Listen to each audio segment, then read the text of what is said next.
నమస్తే, welcome to Telugu రాజ్యం. ఈరోజు మనతో పాటు ఉన్నారు సీనియర్ జర్నలిస్ట్ భరద్వాజ్ గారు. వారితో మాట్లాడేద్దాం. సార్ నమస్తే. నమస్తే అండి. సార్, జడా శ్రావణ్ గారు అసలు ఈ ప్రశ్న రావణ్ అరెస్ట్ అవ్వటానికి కానీ దీని అంతటికీ మూల కారణం ఆయన నిర్వహించిన ఒక సభ. ఆ సభలో ప్రశ్న రావణ్ మాట్లాడతాం, ఇది నేపథ్యం. సో అయితే ఇప్పుడు జడ శ్రావణ్నే ఇప్పుడు ఆయన కొంత మారిపోయే తన పక్షాన్ని మార్చేసినట్టున్నారు. ఆయన మహా టీవీలో నిన్న ప్రత్యక్షం అయ్యారు. మహా టీవీలో ప్రత్యక్షం అవటం అంటే యాక్చువల్గా మహా టీవీ వాళ్ళు వెళ్ళి ఆయన ఇంటర్వ్యూ చేశారు. చేసిన సందర్భంగా అంటే బీజేపీకి ఒక బ్రాండ్ ఉంది. ఎవరైనా బీజేపీలో చేరితే వాషింగ్ మిషన్, వాళ్ళు చేసిన క్రైమ్స్ అన్నీ క్లీన్ అయిపోయి వాళ్ళు క్లీన్ అండ్ గ్రీన్గా బయటకు వస్తారు. అదే పద్ధతిలో మహా టీవీ ఇంటర్వ్యూ చేసిందంటే ఈయన కూడా క్లీన్ అవ్వటానికి ప్రయత్నం చేస్తున్నాడేమో అనే ఇంప్రెషన్ కలుగుతోంది జనాలకి. అంటే ఈయన రూట్ మార్చాడా అనేది డౌట్ రావడానికి కారణం మహా టీవీకి ఆయన ఒక మాట అన్నాడు, మీరు చాలా తెలివిగా ప్రశ్నలు అడుగుతున్నారు అని ఆ రిపోర్టర్ని అన్నాడే. కాంప్లిమెంట్ లాంటి కామెంట్ చేశాడు. అయితే ఇక్కడ గొడవ ఏంటంటే పొన్నవోలు సుధాకర్ రెడ్డి గారికి కేసులు అప్పచెప్పారు. జడా శ్రావణ్ ఇప్పటిదాకా ట్రావెల్ అయ్యాడు ఈ కేసులతో. ఈయన నో అబ్జెక్షన్ ఇచ్చేశాడు, నో అబ్జెక్షన్ రాసి ఇచ్చాడు. వాళ్ళు అడిగారు, అంటే రావణ్ టీం అలాగే ఆయన వైఫ్ కూడా అడిగితే నేను నో అబ్జెక్షన్ ఇచ్చేస్తాను ఎన్ఓసి అని చెప్పారట ఆయన. అది ఇచ్చేసాను అని చెప్తున్నాడు ఆయన. అయితే ఆ వేదిక మీద మాట్లాడిన యాక్చువల్గా రావణ్ స్పీకర్ కాదు అనేది చెప్తున్నాడు ఆయన. స్పీకర్ కాదు, మేము అనుకున్న స్పీకర్లు రాకపోవడంతో వీళ్ళతో మాట్లాడించాల్సి వచ్చింది. వీళ్ళతో వేరే కాంక్లేవ్ ఒకటి ఏర్పాటు అనుకున్నాం.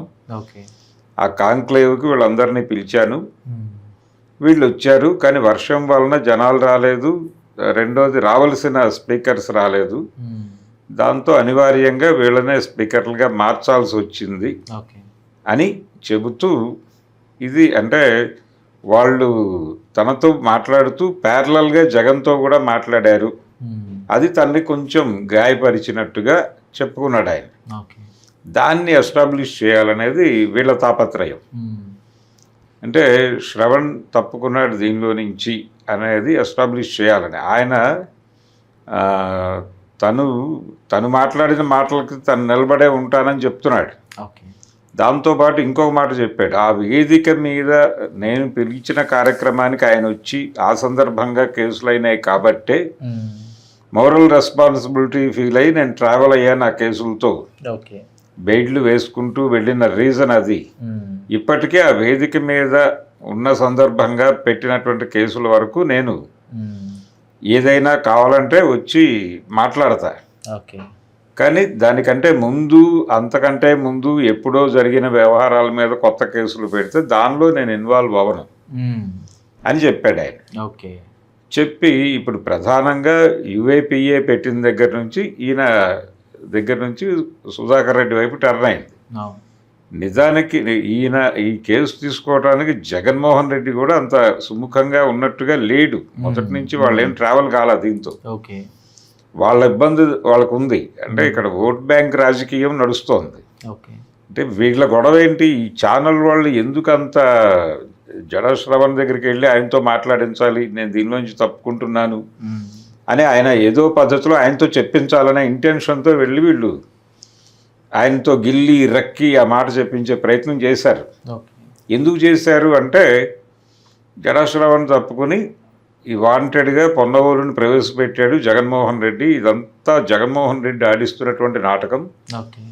జగన్మోహన్ రెడ్డి వీళ్ళందరినీ ఫండ్ చేస్తున్నాడు, ప్రకాష్ రాజ్ దగ్గర నుంచి మొదలు పెడితే. పైగా వాళ్ళు P2Cలు ఇచ్చేటప్పుడు కూడా వాళ్ళు రాసేటువంటి పద్ధతి అలాగే రాస్తున్నారు. నిన్న రౌండ్ టేబుల్ మీద ఆంధ్రజ్యోతిలో వచ్చిన వార్త ఎంత విడ్డూరంగా వండారో. అంటే వీళ్ళు ఒక స్టాండ్ తీసేసుకుని అవతల వాళ్ళ మీద బురదేసే ప్రోగ్రాం తీసుకుని ఆ రిపోర్టర్లు P2C ఇచ్చేటప్పుడు కూడా వాళ్ళు మాట్లాడేటువంటి పద్ధతి చాలా విడ్డూరంగా. అంటే వీళ్ళందరూ పారిపోయారు. అమ్మాయి ఎవరు, గగన అనే అమ్మాయి పరారైపోయింది. అలాగే ఇంకెవరో పరారైపోయారు. ప్రకాష్ రాజ్ ఆయన ఢిల్లీ కాక్రోచ్ దీనికి వెళ్ళాడు, జంతర్ మంతర్కి. ఓకే. ఆ ఫొటోస్ అవన్నీ పెడుతున్నాడు ఆయన, చూస్తున్నారు అందరూ. ఓకే. ఆయన ఒక వీడియో కూడా చేసి పెట్టాడు, దిగజారండి, ఇంకా దిగజారండి, దిగజారటంలో మాత్రం కమిటెడ్గా ఉండండి, కనీసం ఓకే. దిగజారటం మాత్రం మానకండి. దిగజారుడు అనేది మీ ప్రోగ్రామ్గా మీరు డిసైడ్ చేస్తే కనీసం దానికైనా నిజాయితీగా నిలబడండి ఓకే. అని ఒక అద్భుతమైన వీడియో చేసి పెట్టాడు ఆయన వీళ్ళ కోసమే. వీళ్ళు ప్రతి ఒక్కడు వీడి పారిపోయాడు, వాడి పారిపోయాడు, భయపడిపోతున్నారు అందరూ. జగన్మోహన్ రెడ్డి అసలు రాష్ట్రాన్ని అతలాకుతలం చేయటం కోసం ఒక పెద్ద ల్యాండ్ మైన్ ఫిట్ చేశాడు, ఒక పెద్ద వినాశనం జరగబోతోంది అని వాళ్ళు దాని మీద ఇస్తున్నటువంటి ఫోకస్, వాళ్ళు మాట్లాడేటప్పుడు వాళ్ళ గొంతుల్లో కనిపించే ఆందోళన చూస్తే భయం వేస్తుంది ఎవరికైనా. ఎందుకంత చేస్తున్నారు రావణ్ది ఏమిటి, అసలు ఏమీ లేదు అక్కడ, ఏమీ లేని దాన్ని తీసుకొచ్చి ప్రతి ఒక్కరికి రోజుకొకళ్ళని ఈయన తప్పుకున్నాడు చూసారా. ఇప్పుడు జడాశ్రావణ్ లేడు సీన్లో, జడాశ్రావణ్ని భయపెట్టారు. ఇప్పుడు జగన్మోహన్ రెడ్డి టేక్ ఓవర్ చేసాడు. ఇప్పుడు అంతా తను ఇప్పుడు ఒప్పేసుకున్నాడు, ఒక రకంగా తనే ఉన్నాడు వెనకాల అని. జడాశ్రావణ్ ఒప్పుకోకపోతే అంటే ఆయన ఇంటర్వ్యూ ఇవ్వను పొండి బయటికి అని ఉంటే, ఈయన అసలు ఆ దళిత క్రైస్తవ శంఖారావం దగ్గర నుంచి జగన్ ఫండ్ ఇచ్చి నడిపించిందే అని చెప్పి జడాశ్రావణ్ని ఎందుకు అరెస్ట్ చేయట్లేదు అన్న పద్ధతిలో ఒక ఆందోళన రేపేవాళ్ళు. ఆయన చాలా విషయాలు చాలా ఓపెన్గానే మాట్లాడాడు శ్రవణ్. అయ్యా ఇప్పుడు ఇతని మీద కేసులు పెడుతున్నారు, బాగానే ఉందా, రాధా మనోహర్ దాస్ మీద కూడా పెట్టాలి కదా అని కూడా చెప్పాడు అందులోనే. కాకపోతే వీళ్ళు ఎంతసేపు అతన్ని గుచ్చి అడిగిన ప్రశ్న ఏంటంటే, మీరు ఏదో పద్ధతిలో జగన్ మీద బురదేయండి, జగన్ మీద మీరు అధికారికంగా బురదేసేస్తే మేము ఇక ఆ పనిలో ఉంటాం, తద్వారా మీకు ఏదైనా ప్రాబ్లం ఉంటే ఈ కేసులకి సంబంధించి. ఇప్పుడు ఈయన కూడా చాలా మాట్లాడాడు, ఏది ఆ వేదిక మీద నుంచి రఘురామకృష్ణరాజును టార్గెట్ చేసి కోస్తే 3 ఊళ్ళకు సరిపోతాడు లాంటి అద్భుతమైన ప్రకటనలు చేసున్నాడు.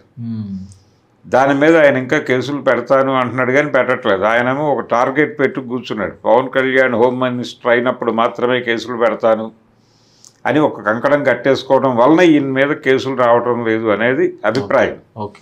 కానీ రఘురామకృష్ణరాజుకు కూడా అభిమానులు ఉన్నారు కదా, ఆ అభిమానుల మనోభావాలు గాయపడిపోయి ఒక 150 చోట్ల కేసులు పెట్టాలి కదా, ఈ పాటికి ఎందుకు పెట్టట్లేదు అంటే ఈయనకు ఒక అవకాశం ఇస్తున్నారు. మీరు మా వైపుకి వచ్చేసి మా మైకుగా మారండి, మీరు మారితే ఇక మేము చూసుకుంటాం. అసలు ఇంత తాపత్రయం ఏమిటి వీళ్ళకి అనేది నాకు అర్థం కావట్లేదు. ఒక రౌండ్ టేబుల్ సమావేశాన్ని రౌండ్ టేబుల్ జరిగింది ఫలానా విషయం మీద, వీళ్ళు ఇలా మాట్లాడారు, అంతే కదా వార్త ఇవ్వాల్సింది. ఇది ఇవ్వమనే చెప్తారు ట్రైనింగ్లో జర్నలిస్టులకి. మీరు P2C ఇచ్చేటప్పుడు జరిగిన వ్యవహారం అవతల వారు మాట్లాడిన దానిలో జిస్టు చెప్పి వారు ఇలాంటి అభిప్రాయాలు ప్రకటించారు, ఇప్పుడు వారి మాటల్లోనే విందాం, ఇది కదా చెప్పవలసింది.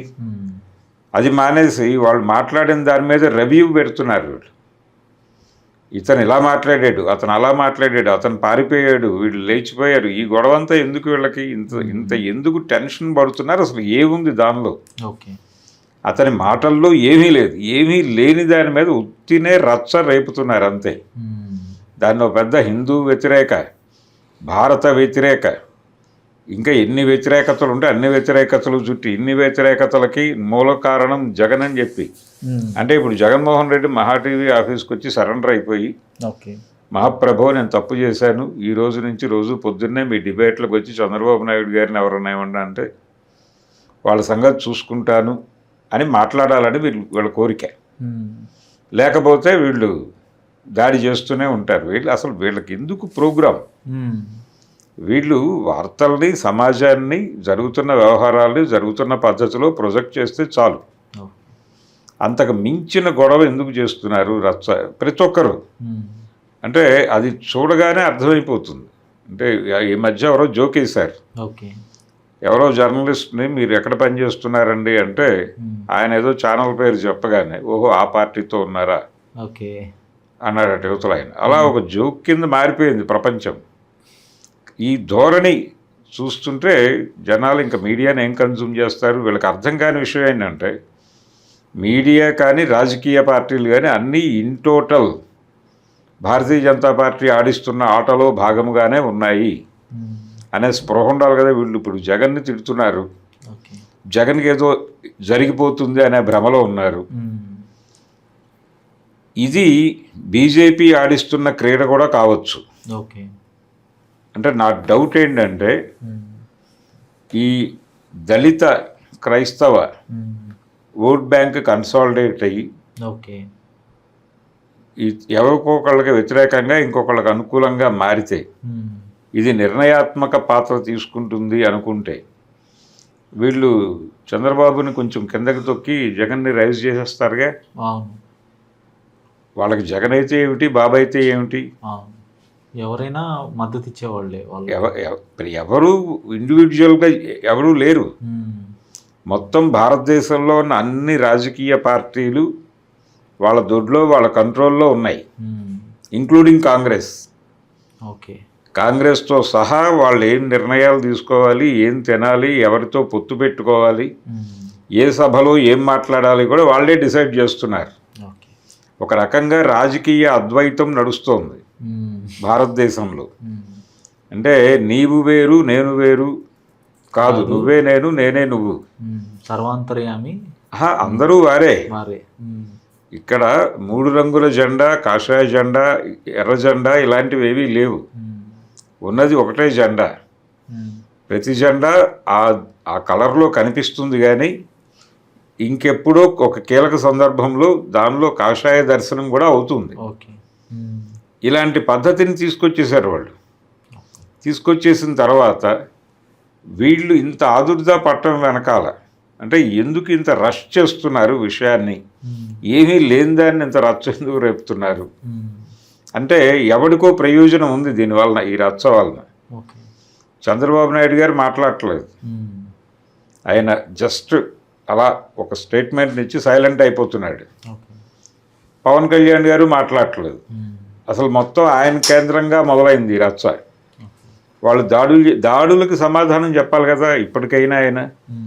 ఆయన పోనీ జగన్మోహన్ రెడ్డే స్పాన్సర్ చేశాడు, జగనే ఉన్నాడు, డబ్బులు ఇచ్చాడు, చేయించాడు, ఓకే. మీ పార్టీ క్యాడర్ పోలీస్ స్టేషన్ల మీద దాడులు చేసిన దానికి మీరు సంజయ్షి ఎందుకు చెప్పరు అని ఎవరు అడగరేంటండి ఆయన్ని?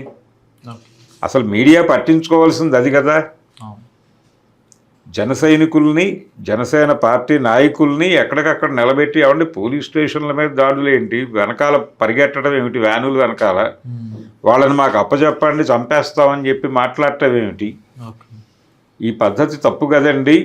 ఇది డెమోక్రటిక్ అనిపించుకోదేమో, మీరేం ఆలోచిస్తున్నారో చెప్పండి అని మైకులు పెడితే వారేదో చెప్తారు. దాన్ని మీరు ప్రపంచానికి తెలియజేయండి. ఏమీ లేని దాన్ని ఇష్యూ చేసి ఆ ఇష్యూ మీద మీరు అభిప్రాయాలు చెప్పి ఒకళ్ళని టార్గెట్ చేసి ప్రోగ్రామ్ చాలా స్పష్టంగా జగన్ మీద టార్గెట్ చేసి ఏదో చేస్తున్నారు వీళ్ళు అనేది అయితే అర్థమవుతోంది. ఎవరు వీళ్ళ మీద మాట్లాడినా, ఈ జరుగుతున్న పద్ధతికి వ్యతిరేకంగా ఎవరు మాట్లాడినా కానీ వాళ్ళని ఇమ్మీడియట్గా జగన్ కొనేసాడు. రాత్రి లారీతో డబ్బులు వెళ్ళినాయి వాళ్ళంటికి. వాళ్ళ అకౌంట్లో 1,50,000 నెలకి సంపాదన, అదో సంపాదన. దాన్ని ఆయన ఏదో బీభత్సంగా లారీలో డబ్బులు వచ్చినట్టు వీళ్ళు ఎస్టాబ్లిష్ చేయటం. అంటే వీళ్ళ దొడ్లోకి వస్తున్నవి ఏమిటో ప్రపంచానికి తెలియదు అనుకుంటారు వీళ్ళు. అందుకని ఈ అమ్ముడు పోవడం, కొనుగోలు, అమ్మకం అనేది మార్కెట్ ఎకానమీ సూత్రం. అమ్ముడు పోయారు, అమ్ముడు పోతున్నాం, మనుషుల్ని కొంటున్నారు, పార్టీలను కొంటున్నారు, పేపర్లను కొంటున్నారు, ఛానల్స్ కొంటున్నారు, దేన్నైనా కొంటారు. కాబట్టి ఇప్పుడు వీళ్ళు ఎందుకు ఈ గోల చేస్తున్నారు అనే దాని మీద మాత్రం జాతీయ స్థాయిలో ఒక డిబేట్ జరగవలసిన అవసరం అయితే ఉంది.